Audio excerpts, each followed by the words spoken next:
Okay, so we've talked about where the financial assets fit on balance sheets. We've talked a little bit about the volume and market cap of financial assets.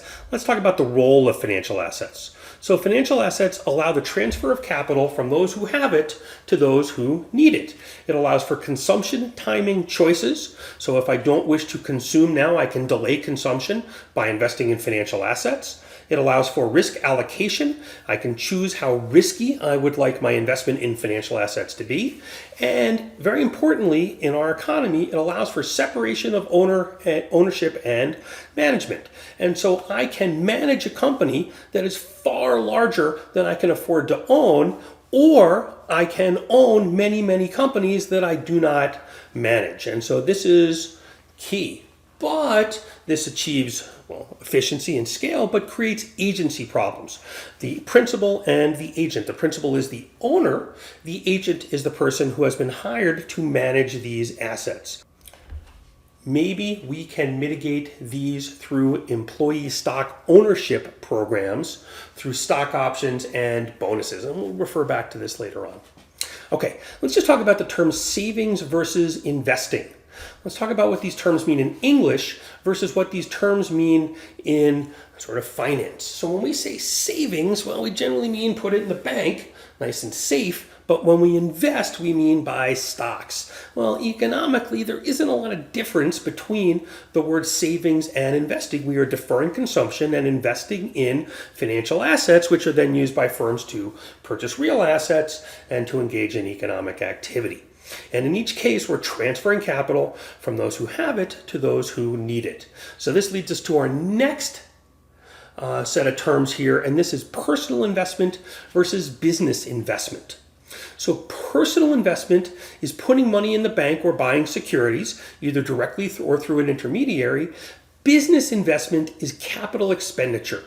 And when we talk about capital expenditures, going back to corporate finance, we're talking about a capital budgeting model. So let's spend a second reviewing the capital budgeting model so that we can understand the linkage between this idea of personal investment versus business investment. And so we'll review the capital budgeting model using, the math equation that we saw in corporate finance. And so here it is. I have the net present value of an investment is equal to the cash flow at time zero. This is usually negative and usually an outflow, plus all the cash flows I receive over the life of the project. CF1, CF2, CF3 to CFN. But each of these must be discounted because they occur at a different point in time. Remember, you can't add two cash flows that occur at a different point in time. You have to bring them back by dividing them by something slightly positive to make them smaller so that they're all back to time zero. And so this is the total amount. CF0 is the cost.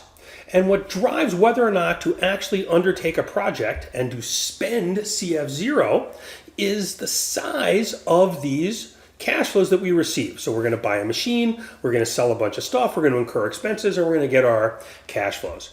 And so if it is the case that the sum of the present values of the inflows is greater than the outflow, then if PV of CF1, PV of CF2, PV of CF3, if this is greater than the cost, then this project adds value to the firm and we undertake the project. It has a positive net present value.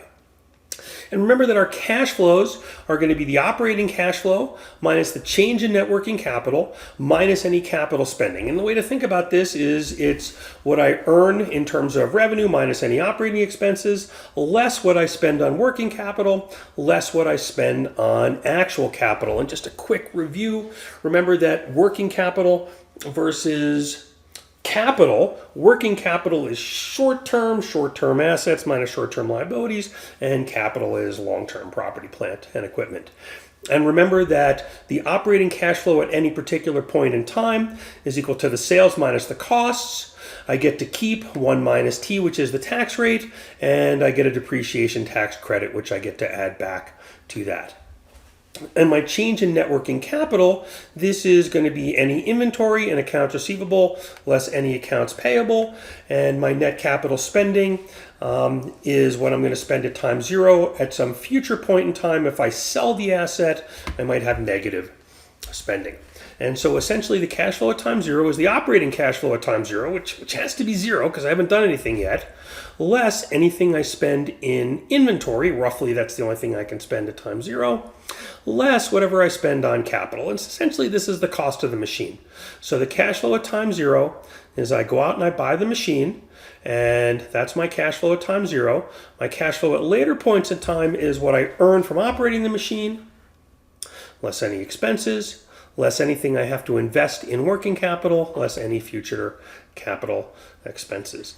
And remember, I discount these at the weighted average cost of capital, which is going to be the weight of the firm's the weight of the firm's financing in equity times the cost of equity, the weight of the firm's financing in debt times the cost of debt, minus the tax rate, because I remember I get a pre-tax, I get a tax break on all the debt that I issue, and the weight of the firm's financing in preferred stock times the cost of preferred stock. And so this is the firm's cost of capital. The point is that a business's investments, its net capital spending at time zero, which is effectively at CF zero, happens if and only if there is a positive net present value. If the sum of the present value of the inflows is greater than the outflow, so personal investment doesn't necessarily directly lead to business investment. Just because people save, just because people buy stocks, doesn't necessarily mean that corporations will then buy assets. And this is an important distinction, and I want to make sure we understand the linkage. It's entirely possible that if people are saving and investing instead of consuming, then the operating cash flows in each period in time are going to be very small because they're not buying anything. Sales might be low, and this would lower all of these values.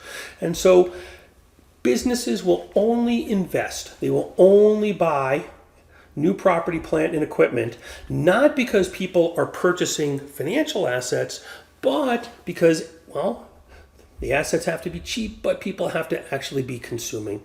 They actually have to be purchasing things. Okay, so the point, business investment, if and only if NPV is positive. This is only the case if the present value of the inflows is greater than the outflow. Personal investment does not necessarily directly result in business investment. And this was just a quick review of corporate finance.